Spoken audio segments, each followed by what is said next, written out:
بسم الله الرحمن الرحيم. اللهم صل على محمد وآل محمد.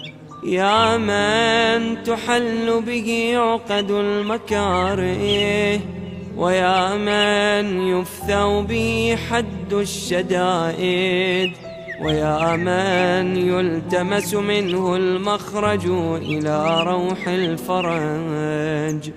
ذلت لقدرتك الصعاب، وتسببت بلطفك الأسباب، وجرى بقدرتك القضاء، ومضت على إرادتك الأشياء، فهي بمشيتك دون قولك مؤتمرا، وبإرادتك دون نهيك منزجرا.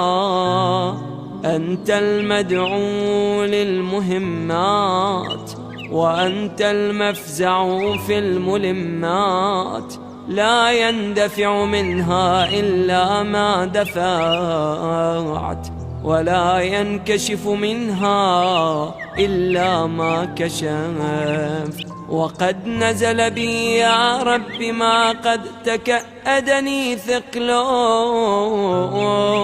وألم بي ما قد بهضني حمله، وبقدرتك أوردته علي، وبسلطانك وجهته إلي، فلا مصدر لما أوردت، ولا صارف لما وجهت، ولا فاتح لما أغلقت، ولا مغلق لما فتحت، ولا ميسر لما عسرت، ولا ناصر لمن خذلت.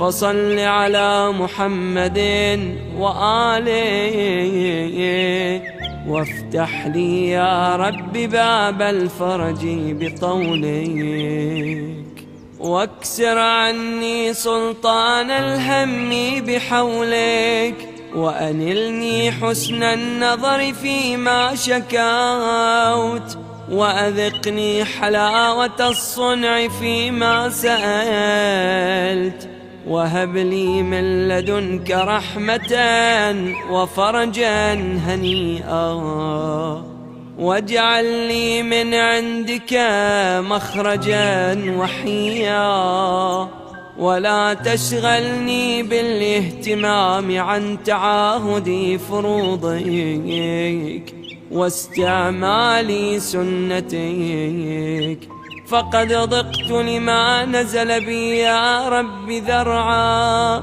وامتلأت بحمل ما حدث علي هما، وأنت القادر على كشف ما منيت به، ودفع ما وقعت فيه، فافعل بي ذلك، وإن لم استوجبه منك يا ذا العرش العظيم.